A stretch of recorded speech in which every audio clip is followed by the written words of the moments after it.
Vamos então dar início a mais um BijanCast e hoje teremos como convidada a doutora Desirê Maior, que publicou recentemente um artigo no Brazilian Journal of Anesthesiology sobre o uso da oxigenoterapia através de cânula nasal de alto fluxo, ou CNAF, além de ter finalizado recentemente um ensaio clínico investigando o uso dessa intervenção, do uso do CNAF, no contexto perioperatório de cirurgias torácicas.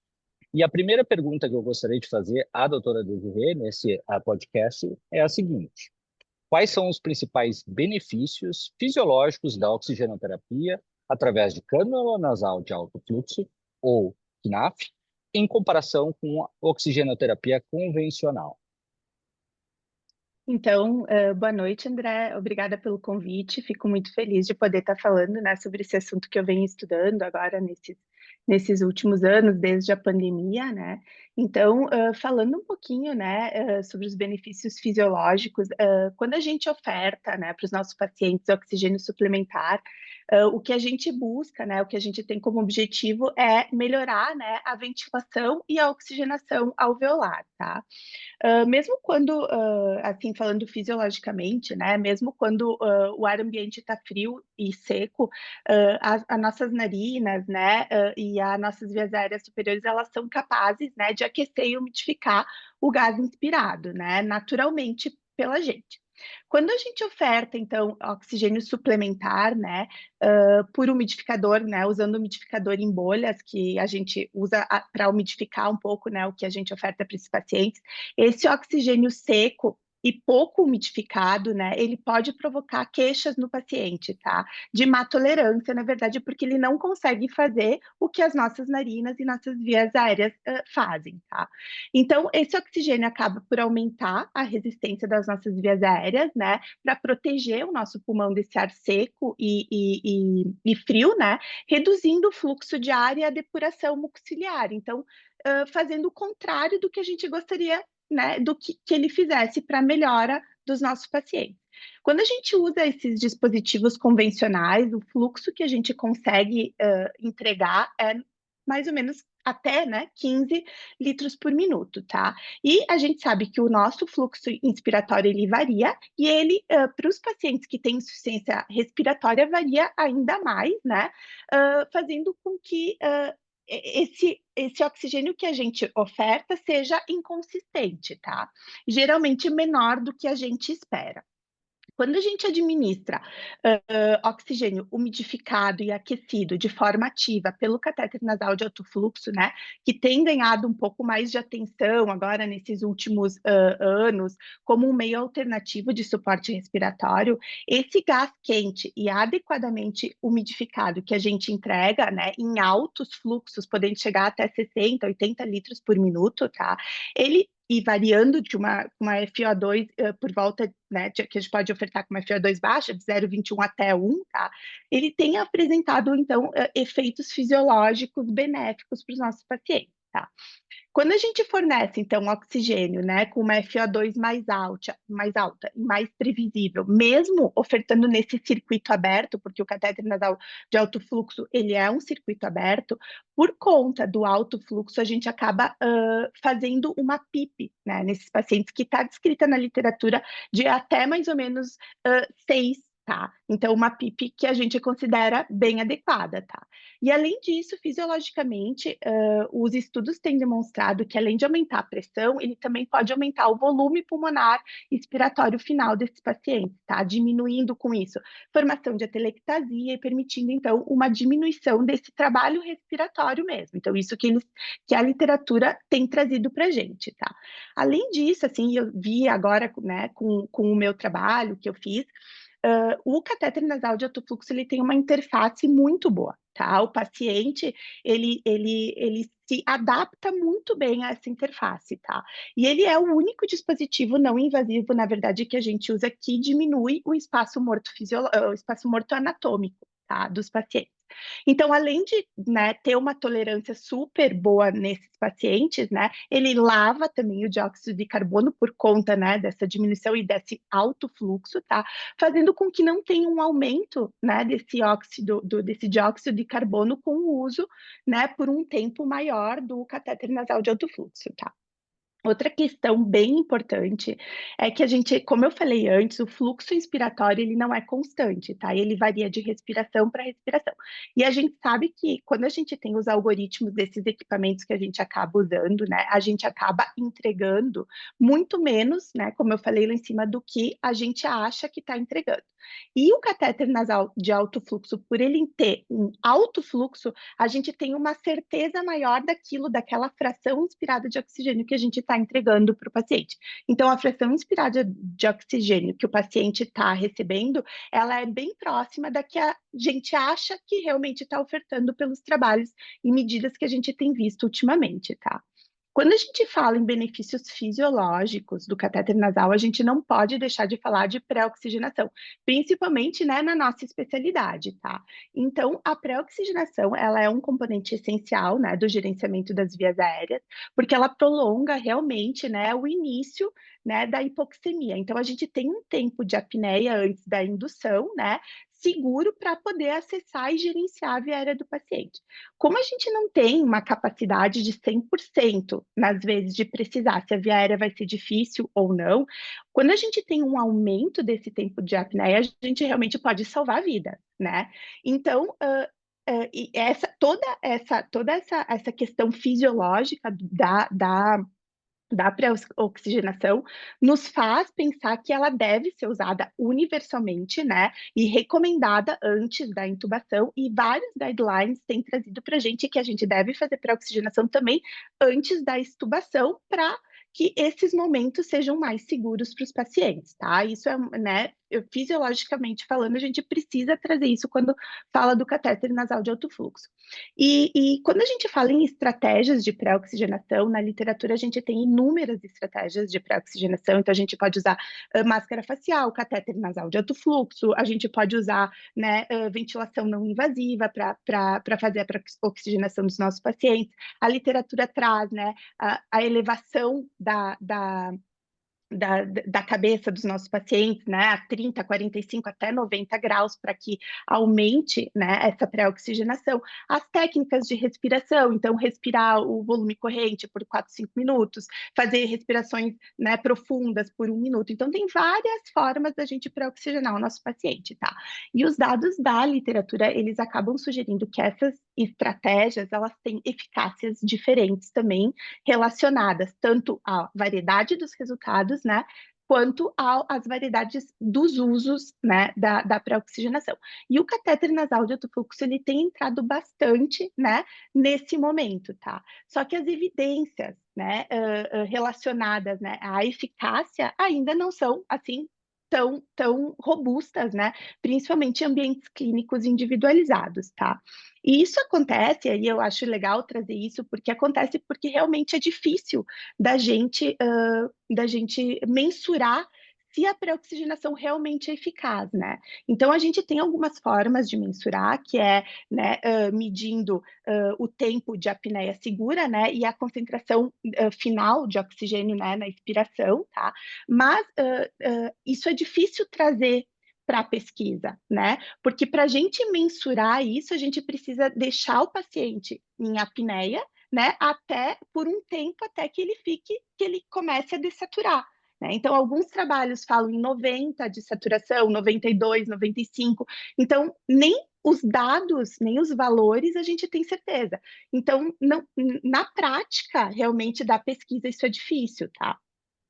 Então, pensando em colocar todos esses, né, conhecimentos fisiológicos da prática, que tem tido bastante estudo, né, tem sido apresentado na literatura vários estudos tentando demonstrar os benefícios reais, né, do catéter nasal de alto fluxo. Perfeito, Desirê. Aproveitando essa questão dos benefícios, potenciais benefícios, você consegue dar um sumário das evidências de eficácia ou principais indicações do uso da KNAF no Uhum. perioperatório, no paciente cirúrgico? Você falou justamente que tem vários potenciais benefícios, faltam evidências, mas já há alguma recomendação em guideline? O que você Uhum. teria atualmente de recomendação para o uso no nosso contexto, contexto da anestesia, do dia a dia, do perioperatório? Então, como eu falei, né, apesar desses avanços, né, da compreensão dos efeitos fisiológicos, né, e da extensão do uso do KNAP, porque ele tem sido usado mais, principalmente depois aí da pandemia, né, o seu papel na eficácia do perioperatório em si não está ainda tão claro, tá? Mas, como eu falei antes, os estudos vêm crescendo e eu começo falando em relação à pré-oxigenação mesmo, que a gente finalizou ali, e depois eu vou trazer para algumas outras cirurgias, tá? Bom, tem vários estudos usando o catéter nasal de alto fluxo para pré-oxigenação, tá? E esses estudos realmente eles mostram que o uso do catéter nasal ele aumenta o tempo de apneia segura, tá? Saiu uma meta-análise esse ano, tá? Falando sobre isso. Essa meta-análise, ela foi publicada agora e mostrou, tentou trazer, tá? A diferença, né, na eficácia de várias técnicas de pré-oxigenação, tá? E o que que ela achou? Ela achou que realmente os pacientes que usam catéter nasal de alto fluxo como pré-oxigenação com a cabeceira elevada, tá? Então tem alguns trabalhos, foram 9 estudos que foram, né, colocados nessa meta-análise e a maioria dos estudos com a cabeça a 30 graus, alguns 45, dois eu acho 45 e um 90, tá? Então, nessa meta-análise, realmente, quando comparado às outras estratégias de pré-oxigenação, se mostrou o benefício do catéter nasal de alto fluxo, tá? E esses achados, então, eles são consistentes com aquilo que a gente falou, né, até então, dos estudos fisiológicos que tinham, né, porque realmente o catéter nasal de alto fluxo pode fornecer um aumento da pressão, né, uma pressão positiva nas vias aéreas, e também uma melhora para o recrutamento alveolar, né, com consequente aumento da capacidade residual funcional, tá? A gente tem, assim, nessa meta-análise não foram incluídos pacientes obesos, nem gestantes, nem pacientes críticos de UTI, tá? Foram realmente pacientes de perioperatório, tá? E pacientes eletivos. Não tivemos pacientes de urgência e emergência, tá? Mas já tem literatura também com esses outros pacientes, né? Em paciente obeso, em paciente gestante, mostrando que sim, também tem benefício de aumentar o tempo de apneia segura nesses pacientes, tá? Em relação aos pacientes críticos de UTI, que foram onde os estudos começaram, né? Os estudos do uso do catéter nasal de alto fluxo começaram, né, nesse ambiente, e muita coisa que aconteceu durante a pandemia também nos trouxe, né, esse conhecimento, que na verdade, nesses pacientes críticos, o uso, né, do catéter nasal de alto fluxo prolonga o tempo de apneia, e a gente também pode usar, né, o catéter de alto fluxo durante a intubação, né, mantendo, né, e fazendo, né, aquilo que a gente sabe, aquilo que a gente estuda fisiologicamente, né, da oxigenação apneica, tá? Então, os estudos têm demonstrado isso e têm demonstrado esse benefício. Em procedimentos cirúrgicos, a gente tem uma gama de estudos, tá? Então, eu vou começar falando sobre procedimentos menores. Então, tem se usado o catéter nasal de alto fluxo para cirurgias, por exemplo, de microcirurgia de laringe, ou as cirurgias torácicas vídeo-assistidas, tá? Que os pacientes não são intubados, usam então o catéter nasal de alto fluxo nessas cirurgias e elas têm demonstrado realmente uma eficácia melhor, tá? Quando comparada à intubação, tá? Nos exames endoscópicos, então a gente tem que dividir os exames endoscópicos entre fibrobroncoscopia, né? E exames endoscópicos gastrointestinais, tá? Em relação aos exames endoscópicos, como fibrobroncoscopia, se demonstrou um benefício do uso do catéter nasal de alto fluxo nesses pacientes, principalmente naquele paciente que já chega hipoxêmico, tá? Então, que ele já tem, né, já tem ali, já chega pra gente ruim, tá? Então, esse paciente realmente foi demonstrado que ele, né, ele responde bem ao catéter nasal de alto fluxo, tá? E assim, só que quando comparado, porque sempre tem essa comparação entre catéter nasal de alto fluxo, terapia convencional de oxigênio, ou catéter nasal de alto fluxo com outras ventilações não invasivas, com CPAP, né, ou com realmente ventilação não invasiva. Nesse cenário, né, de fibrobroncoscopia de paciente grave hipoxêmico, ainda a ventilação não invasiva, ela é melhor do que o catéter nasal de alto fluxo. Mas o catéter nasal de alto fluxo é melhor do que a terapia convencional, tá? Então, né, tem benefício de usar, tá? Em contraste, a endoscopia, né, digestiva e não tem nenhum benefício, principalmente porque a gente ofertando, né, oxigenoterapia convencional, a gente está dando o suficiente, né, para o paciente, e aí a gente entra no quesito custo-benefício, né? Então, não tem custo-benefício, né? Os trabalhos que tem até meta-análise já falando sobre isso em exames gastrointestinais, tá? Em cirurgias maiores, como cirurgias de cardiovasculares, cirurgias abdominais superiores ou mesmo torácicas, tá? A literatura é um pouco controversa, tá? Então, tem algumas cirurgias que realmente o catéter nasal de alto fluxo, ele tem um potencial de diminuir complicação pulmonar e reduzir a necessidade de reintubação no pós-operatório, tá? Existem estudos, por exemplo, em cirurgias de esofagectomia, tá? Que melhoram, que o uso do catéter nasal de alto fluxo melhora a função respiratória desses pacientes, tá? E em alguns estudos, quando comparado à oxigenoterapia tradicional, o uso no pós-operatório, né, profilático do catéter nasal de alto fluxo em pacientes pós-cirúrgicos cardíacos de alto risco para complicação pulmonar, tá? Pós-operatória reduziu, né, nesses pacientes a duração da internação hospitalar e a duração do tempo de UTI, tá? Essas implicações acabam diminuindo também a morbidade desses pacientes e a redução de custos em saúde, né? Porque quando a gente fala, hoje em dia, a gente tem que pensar muito em custos, e o catéter nasal de alto fluxo ainda tem um custo muito elevado, né? Para nossa, né? Para o que a gente tem no nosso dia a dia, assim. Então, entre os pacientes que vão para cirurgia cardiotorácica com risco, né, de insuficiência respiratória, o uso da oxigenoterapia por catéter nasal de alto fluxo não resultou numa taxa pior de falha, por exemplo, quando comparado ao BiPAP. E aí a gente traz o benefício, né, do uso e da facilidade da tolerância do catéter nasal de alto fluxo comparado com o BiPAP. Então, se quando eu uso uma terapia que os benefícios são parecidos, mas a tolerância do paciente é melhor, então, né, eu aceito que o dispositivo possa ser usado com segurança nesses pacientes, tá? E é isso que a literatura tem trazido para a gente. Então, assim, resumindo, né, em algumas cirurgias, né, de grande porte, o uso do catéter nasal de alto fluxo pode, né, ter uma diminuição de complicação pulmonar, tá? Podendo ser administrado com segurança, né, em cirurgias cardiotorácicas, tá? Mas, assim, eu gosto, né, de sempre colocar que os resultados, eles são bem heterogêneos, tá? São populações mistas, com alta variabilidade, inclusive, da titulação e dos parâmetros, né, do catéter nasal de alto fluxo. Então, e uma enorme variação, né, desses procedimentos, que tem procedimentos desde fibrobroncoscopia até cirurgias, né, de grande porte, tá?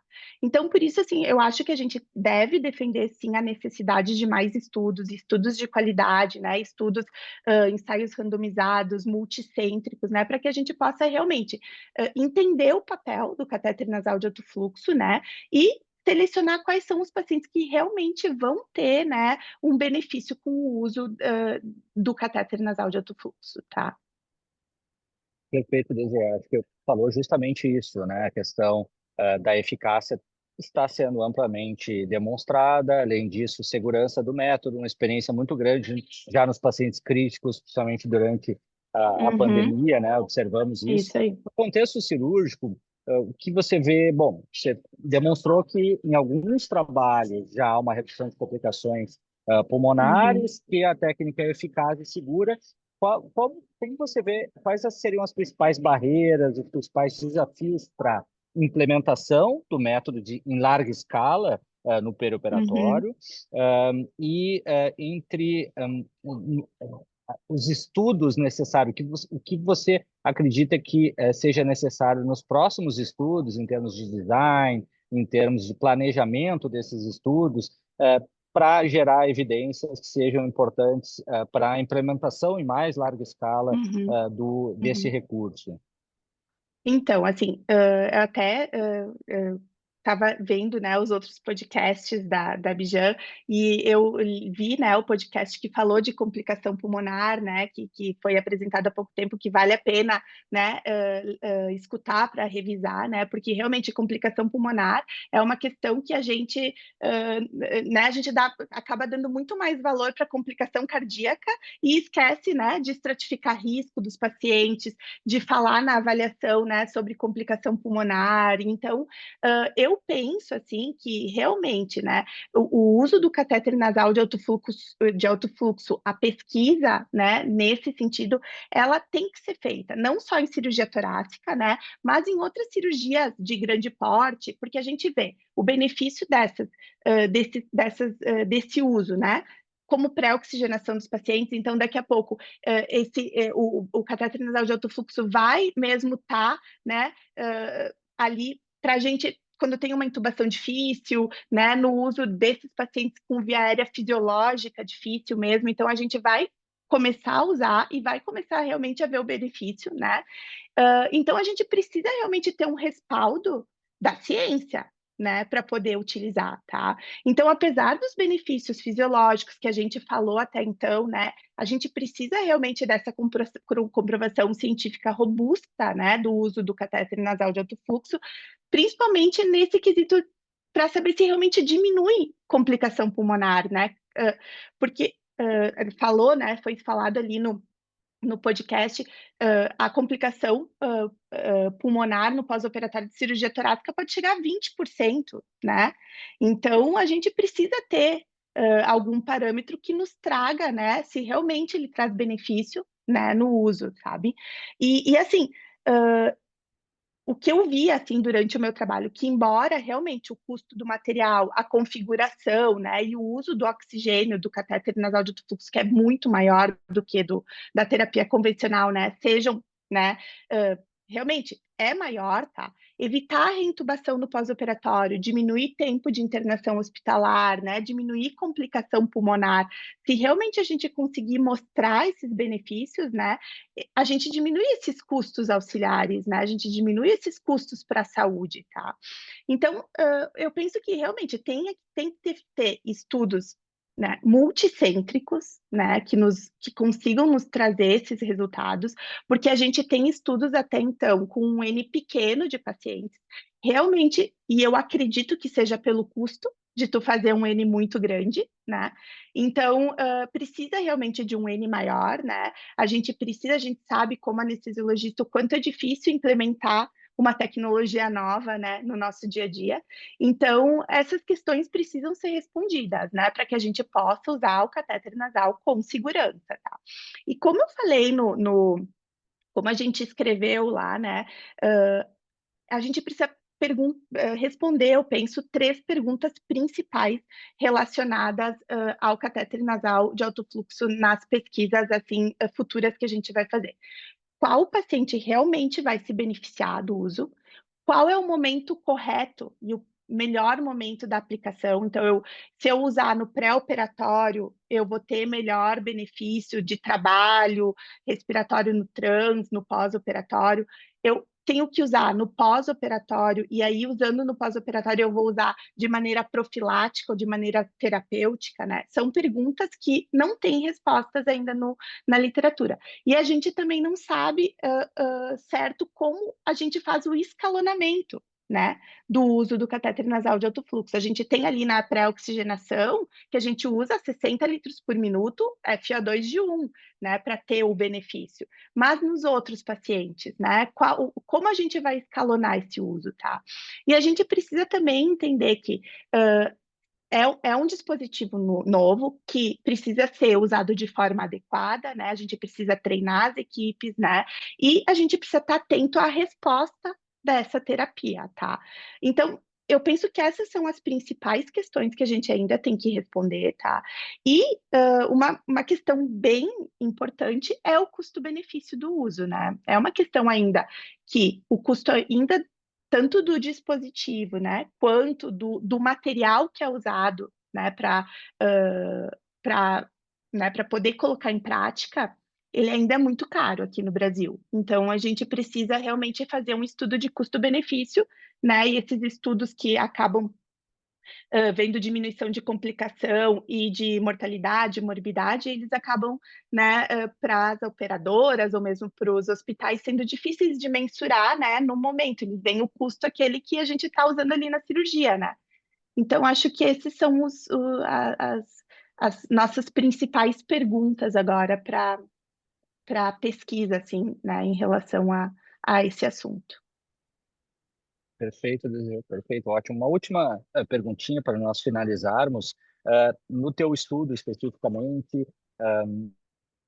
como foi a experiência no uso, do ponto de vista prático para as pessoas no dia a dia? Uhum, Existe alguma recomendação de protocolo que você utiliza? Você fez seu estudo em cirurgia torácica, né? Então, isso. qual o protocolo que você recomendaria para o contexto cirúrgico, para o dia a dia, se algum serviço tenha a disponibilidade de Uhum, utilizar a tecnologia? E foi difícil a aplicabilidade? Como foi, a uhum. execução da intervenção? Então, assim, a execução da intervenção foi super tranquila, tá? O catéter nasal de alto fluxo, ele é muito fácil de utilizar. As equipes adoraram o uso, por quê? Porque o paciente, ele se pré-oxigena, né? Então, o anestesiologista fica com as mãos livres, né? E a equipe fica livre, né? Nesse momento da pré-oxigenação, tá? Então, assim, a equipe teve, tanto que eu fiz, né, o estudo com 90 pacientes, 45 casos, 45 controles, e aí, quando chegava, né, o dia de fazer, era a intervenção, todo mundo adorava que era intervenção, ah, que bom e tal, vamos usar, né? E aí, ah, não, hoje é controle, ah, que pena, doutora, né? Não, tá. Então, assim, eu até comentei contigo, André, que eu tive alguns casos de intubação difícil que eu não estava, né, previsto, tá? E assim, a minha, claro, isso que eu tô falando é do meu uso, nada, né, comprovadamente, ainda não, né, comprovado, mas realmente, assim, eu tive 3 ou 4 pacientes que eu tive uma dificuldade de intubação e a saturação se manteve por um tempo suficiente para eu conseguir entubar. Então, realmente, Incrível, né? olhando na prática, é incrível, né? Então, É. claro que a gente, né, tem que ter, com certeza, a ciência, né? Mas a prática, ela é incrível, né? E então a facilidade realmente do dispositivo é sensacional, tá? Como eu falei, o Ótimo. E os custo pacientes toleraram bem também? todos toleraram muito bem, tá? Que a Então, gente está assim, eu acostumado a sempre. lidar na UTI, no cenário da UTI, o paciente crítico, Aham, obviamente ele isso. se beneficia, né, e aceita bem a Aham, técnica, mas o paciente aham. cirúrgico, que é um outro cenário, também tolerou bem. Tolerou super bem, tá? Eu perguntava até para o paciente, né? E nenhum paciente reclamou, tá? Eu usava 60 litros por minuto com FO2 de 1, né? E nenhum paciente reclamou, tá? E eu conversava com o paciente antes, né? Que ele ia ter que manter a boca fechada, né? Ele ficava, todos os pacientes eu pré-oxigenei com a cama a 30 graus, então, assim, bem tranquilo, tá? Todos os pacientes receberam super bem. Não tive problema com isso. Então, eu acredito que realmente, assim, como essa meta-análise trouxe para a pré-oxigenação dos pacientes, é excelente, tá? E claro, assim, a gente tem que esperar agora, né, o que vem em relação à intubação, a intubação difícil, né? O que vai nos trazer a literatura, porque realmente agora tem mais, né? Tem mais artigos publicados, então eu acredito que nos próximos guidelines isso comece a aparecer mais, né? Perfeito, Desirê. Muito obrigado pela tua participação, brilhante apresentação Imagina. Eu que aqui no agradeço. nosso BijanCast. Foi um prazer te receber e agradeço mais uma vez e parabenizo pelo teu trabalho, excelente, certamente. Vamos aguardar agora os resultados, né? Isso aí, Estamos vamos aguardar. realmente aguardando Aham, ansiosos os resultados desse isso aí. estudo. Muito obrigado e até o próximo podcast. Obrigada eu. Um abraço.